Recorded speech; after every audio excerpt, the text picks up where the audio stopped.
Bonjour mes frères et sœurs, c'est avec joie que je vous retrouve encore cette semaine. J'aimerais tout particulièrement vous remercier pour le message de la semaine dernière.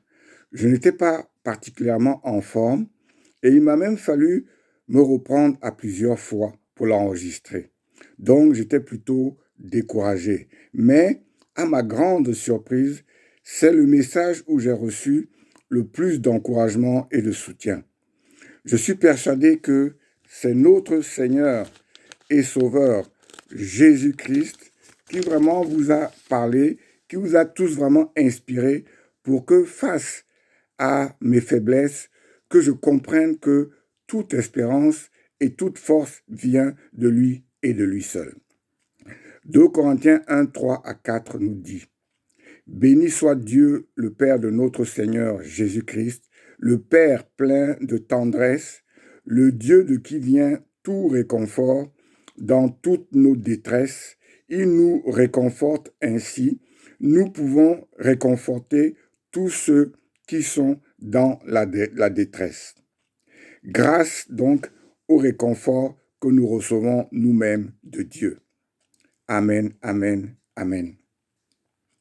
Le passage à étudier aujourd'hui est Philémon 9 à 17. Je répète, Philémon 9 à 17. Lisons. C'est de préférence au nom de la charité que je t'adresse une prière, étant ce que je suis, Paul, vieillard et de plus maintenant prisonnier de Jésus-Christ. Je te prie pour mon enfant que j'ai engendré étant dans les chaînes, Onésime, qui autrefois t'a été inutile, mais qui maintenant est utile et à toi et à moi. Je te le renvoie, lui, mes propres entrailles. J'aurais désiré le retenir auprès de moi pour qu'il me servît à ta place, pendant que je suis dans les chaînes pour l'Évangile. Toutefois, je n'ai rien voulu faire sans ton avis, afin que ton bienfait ne soit pas comme forcé, mais qu'il soit volontaire. Peut-être a-t-il été séparé de toi pour un temps, afin que tu le recouvres pour l'éternité. Non plus comme un esclave, mais comme supérieur à un esclave, comme un frère bien-aimé. De moi particulièrement et de toi à plus forte raison, soit dans la chair, soit dans le Seigneur. Si donc tu me tiens pour ton ami, reçois-le comme moi-même. Amen, amen. Reçois-le comme moi-même. Prions. Oui, Éternel notre Dieu. Aujourd'hui, nous allons parler du pardon. Et le pardon est difficile, même pour nous, enfants de Dieu, dans la mesure où ça va à l'opposé de notre chair. Mais parce que nous sommes en toi, parce que jour après jour, tu nous façonnes, tu nous transformes. Donne-moi la force vraiment d'expliquer à mes frères et sœurs et que moi-même, je puisse vraiment comprendre ce que tu veux nous dire à travers le pardon. En Jésus-Christ et en Jésus-Christ seul, j'ai prié. Amen, amen. Mes frères et sœurs, le titre du message d'aujourd'hui est « L'action spirituelle de celui qui pardonne ». Je répète, l'action spirituelle de celui qui pardonne. La lettre à Philémon a plusieurs spécificités. D'abord, c'est le plus court des écrits de Paul. C'est aussi vraiment la seule lettre dans les épîtres de la captivité qui soit adressée à un particulier. Et puis, contrairement aux autres épîtres de la captivité, c'est-à-dire Colossiens, Philippiens et Éphésiens, Philémon ne traite que d'un sujet pratique, certes, mais qui a une importance capitale, c'est-à-dire le pardon. Parce que notre Dieu n'est jamais autant lui-même que quand il pardonne, nous les hommes, nous ne sommes jamais autant semblables à Dieu que quand nous aussi nous pardonnons. Parce que le pardon que notre Dieu a envers nous dépend du pardon que nous aussi nous avons envers les autres. Mes frères et sœurs, les circonstances de l'épître, les circonstances de l'écriture de cette épître sont les suivantes. Il y a plusieurs années, à Colosse, Paul a converti Philémon. Celui-ci est devenu un membre important de l'Église et un ami intime et personnel de Paul. Philémon est un homme riche qui possède des esclaves, dont un qui s'appelle Onésime.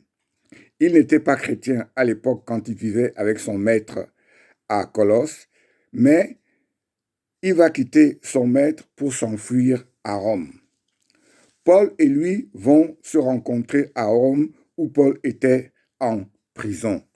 Paul va vraiment le convertir et celui-ci, c'est-à-dire Onésime, va devenir vraiment une aide très importante et très précieuse pour Paul.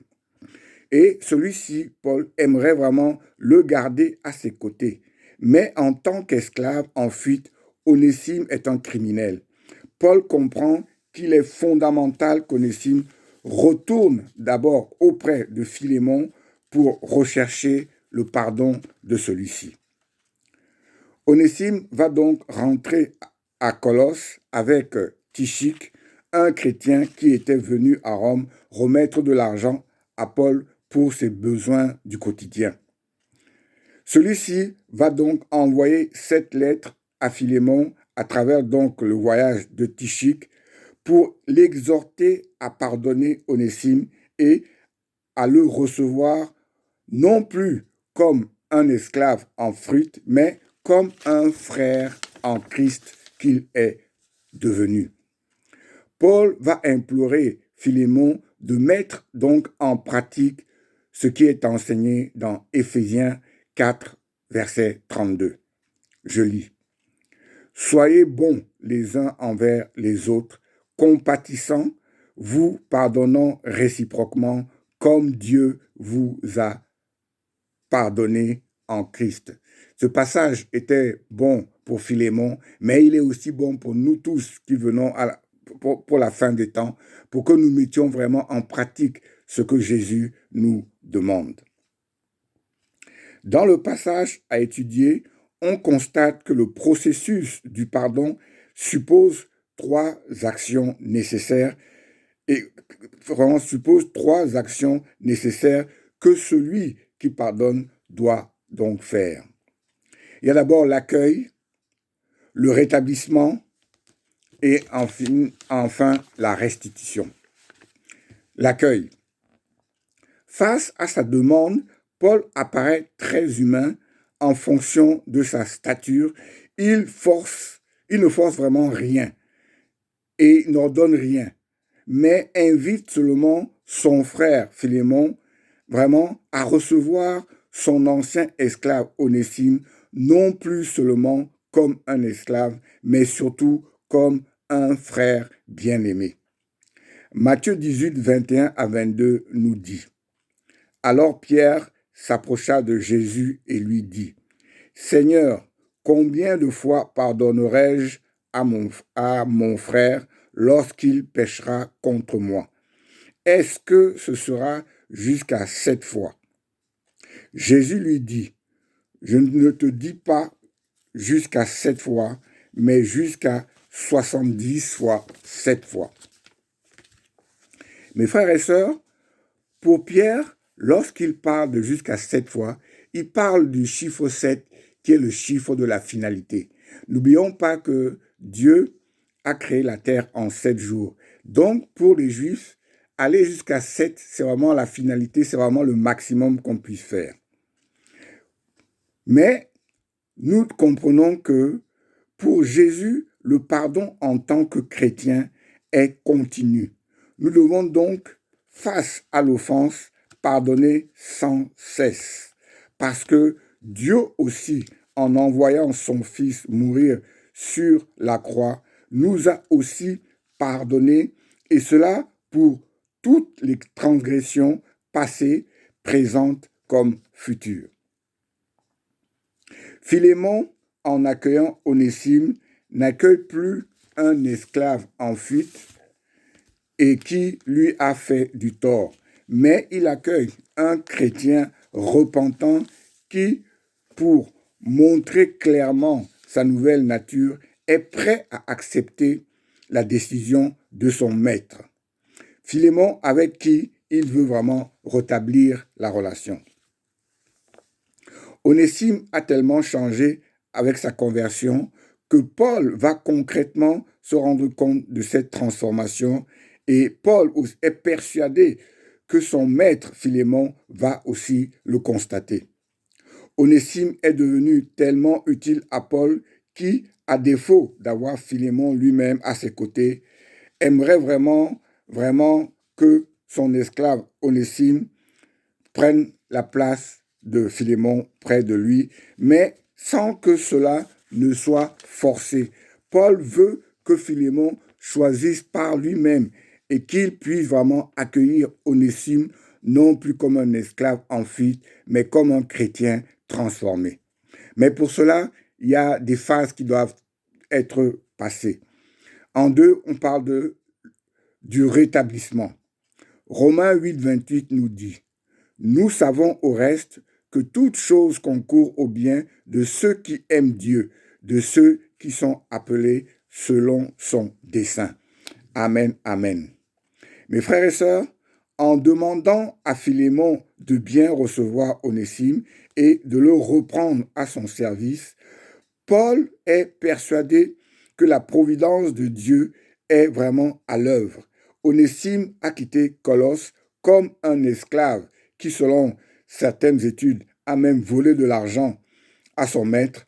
Mais le Dieu que nous aussi, comme lui, nous connaissons, l'a transformé et il est devenu, comme Philémon, un croyant qui partage vraiment la même vie éternelle que lui.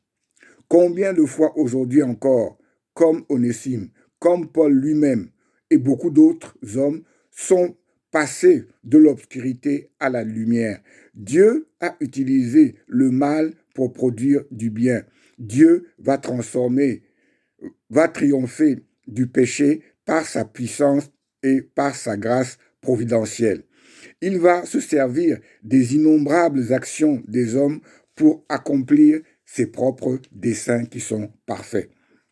Personnellement, quand en avril 1998, j'ai quitté la France pour le Canada, chers frères et sœurs, je ne pouvais en aucun cas imaginer que quelques semaines plus tard, que j'allais me convertir dans un parking du centre-ville de Montréal.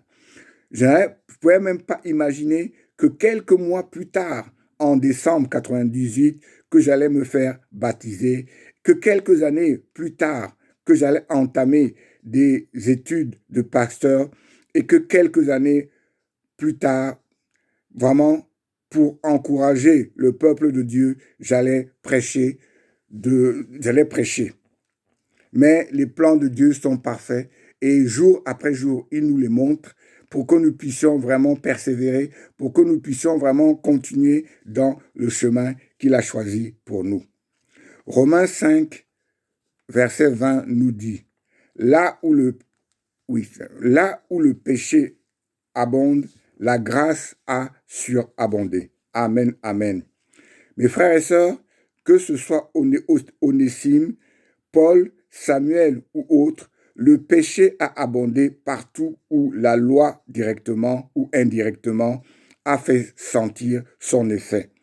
Mais, mes frères et sœurs, la grâce a surabondé en exerçant une action supérieure en puissance à celle du péché pour rétablir la relation que nous avions au départ avec Dieu. Que toute la gloire lui revienne. Cette vraiment relation a été rétablie parce que Jésus-Christ est mort sur la croix, parce que Jésus-Christ nous a donné le passage pour pouvoir aller de l'avant. Mais mes frères et sœurs, face au pardon qu'on doit vis-à-vis d'une personne, il est bon que nous mettions les pendules à l'heure. Et mettre les pendules à l'heure revient à la restitution pour que les choses soient équilibrées. Quand on a fait du tort à quelqu'un, on lui doit quelque chose. Et il est bon, justement, face à cette situation, de rétablir les choses pour que la situation puisse repartir dans les meilleures conditions. Et c'est là la troisième phase, c'est-à-dire la restitution. Dans le passage à étudier, Onésime a forcément fait du tort à Philémon. Comme je vous l'ai dit, pour s'enfuir, il a dû voler de l'argent pour financer son voyage. S'il revient, il doit donc de son voyage, s'il revient donc à Colosse, de lui-même, il doit vraiment rembourser ce qu'il a pris à son maître. Frères et sœurs, la restitution est un élément fondamental dans le processus du pardon. Dans le passage à étudier, Paul ne veut pas forcer Philémon. C'est pour cela qu'il propose de rembourser lui-même la dette. Nous aussi, frères et sœurs, quand nous avons d'une manière ou d'une autre offensé quelqu'un, nous ne devons pas oublier la restitution. Sans cette étape, les choses apparaissent comme des mots en l'air. C'est avec vraiment cette phase qui peut être contraignante et difficile que l'offensé va mieux accepter de vous pardonner. Parce que Paul offre à Philémon de rembourser la dette d'Onésime, cela permet à Philémon de ne ressentir donc aucune pression. Le désir de Paul d'acquitter la dette d'Onésime pour établir la relation avec Philémon est une belle illustration de l'œuvre de Christ. Philémon, comme Dieu, a subi un tort. Onésime, comme le pécheur, a besoin de réconciliation. Paul offre de payer le prix pour accomplir cette réconciliation. Frères et sœurs, c'est le même rôle que Jésus joue dans la relation entre le pécheur et Dieu. Paul, comme Christ, est prêt à payer le prix de la réconciliation. C'est pour cela que c'est quand nous pardonnons que nous ressemblons le plus vraiment à Dieu. C'est quand nous payons la dette de quelqu'un d'autre pour qu'il y ait réconciliation que nous ressemblons le plus à Christ.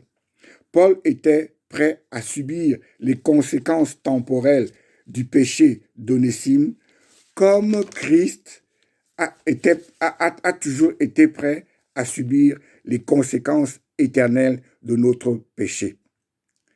Que la gloire lui revienne pour des siècles et des siècles. Amen, amen, amen. En conclusion, mes frères et sœurs, on ne peut que constater que l'esclavage est l'arrière-plan de l'épître au Philémon. Certaines personnes ont voulu d'ailleurs profiter de cette situation pour conclure que le christianisme favorisait l'esclavage. Mais, mes frères et sœurs, il est toujours bon de voir et de comprendre, le contexte dans lequel évolue le Nouveau Testament. Dans l'Antiquité, l'esclavage est considéré comme un fait normal, notamment dans l'Empire romain. Même s'il y a dans l'épître à étudier quelques situations différentes, Philémon n'est pas vraiment un... Philémon est une épître qui nous explique les choses, mais qui, évidemment, ne dénonce pas l'esclavage. Maintenant, il faut tenir compte des choses. Imaginez un prêcheur comme Jésus-Christ venir en plein empire romain, quand vraiment le Rome était le plus puissant, venir délivrer les esclaves. N'oublions pas une chose, c'est que tout au long de l'empire romain, les esclaves ont toujours été très surveillés parce que l'empire n'oublie pas ce qui s'est passé il y a à peu près une centaine d'années avant